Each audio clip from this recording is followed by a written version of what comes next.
Exactly 3 years ago, in 2022, my friend Carter went through a breakup. Everyone writes love letters, but my friend Carter wrote a breakup letter. Sadly, he sent me a picture of that letter. And finally, today, I am going to share it with you, the breakup letter. I am in a relationship that is consuming my life. It is giving me new and deeper wounds every day, pushing me towards depression. Because of it, I am unable to give time to my parents. When we first met, like any new and secret relationship, I was extremely attentive to you, possessive even. That constant high of being with you wouldn't let me stay away, and whenever I felt sad or down, you were always there for me. But then, things started to change. Even though you were always there to make me feel good physically, your very presence made me feel horrible about myself. Eventually, I realized that you are not even worthy of being called real. You were almost in a relationship with all my friends too. I was the fool who let you into my life and believed all your lies. Now that I am breaking up with you,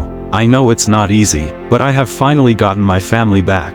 And most importantly, I have regained my heart, my mind, and my soul. Thinking about my own well-being may seem like a small step to you, but believe me, it is the biggest leap of my life. That's why I am now inspired and on a mission to make sure that you never come close to anyone else again, so that you can never hurt anyone the way you hurt me. And don't even think that I care about your feelings. Dear porn addiction, I am happy that it's over between us. Stop trying to contact me now, because remember, this was your mistake, not mine. After reading Carter's letter, I immediately called him and asked about his porn addiction. Because I knew that today's youth, especially those between 14 and 25 years old, are falling into this addiction. Many of them, despite watching thousands of videos on the internet, have still not been able to break free from it. So, I decided to ask Carter all the questions that a teenager struggling with porn addiction might have. After all, who better to answer these questions than someone who has suffered through this addiction and managed to escape? I asked him, Carter, doctors say that masturbation is not wrong, but why did you feel that it was? Carter replied, I know, and I have read a lot of research on masturbation. None of them say that it's bad, but you already know, nothing is wrong in moderation. The problem is, no one tells us what that limit is because it's different for everyone. And the second thing is, teenagers between 14 and 25 years old rarely do anything in moderation. They take everything to the extreme. And when something is done in excess, it turns into a dangerous addiction. Hearing this, I asked, what happened to you that made you think, now it's time to quit this addiction?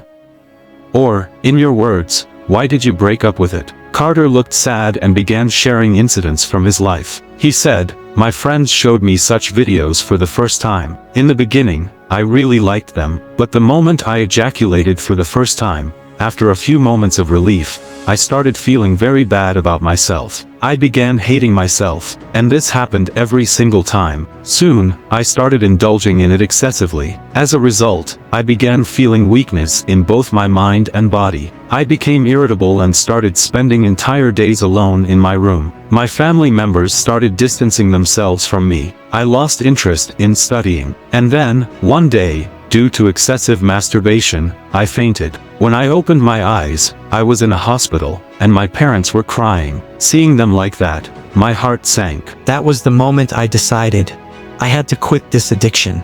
Carter got a little emotional while telling his story. I comforted him and then asked, so, Carter, how did you quit this addiction? Carter replied, it was difficult, very difficult. I failed multiple times. I started thinking that I was weak, that I had no self-control. But then, one day, I watched a psychologist's video. He explained that porn, or any addiction for that matter, is nothing in itself. It is merely a symptom of a bigger problem in your life. When we cannot fight a real problem, we look for an escape. We run away from it and seek instant pleasure. And when we see that the problem is only getting worse, we indulge in that pleasurable activity even more. That's when it turns into an addiction, a permanent escape from the real problem. And as we know, excess of anything is harmful, whether it's porn, food, alcohol, or cigarettes. Carter had a lot of academic pressure on him. His family and coaching institute had high expectations that he would clear his competitive exams. But instead of facing this pressure,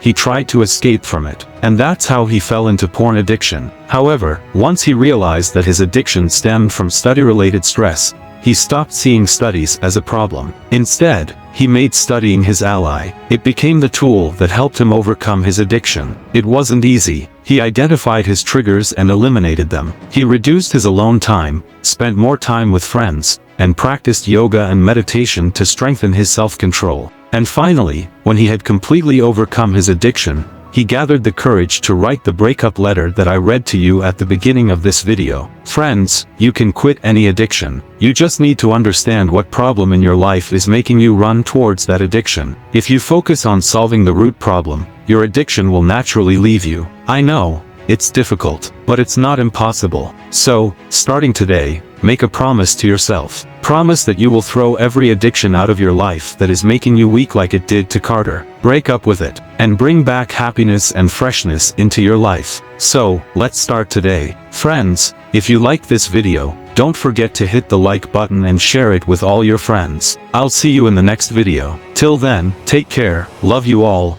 and all the very best.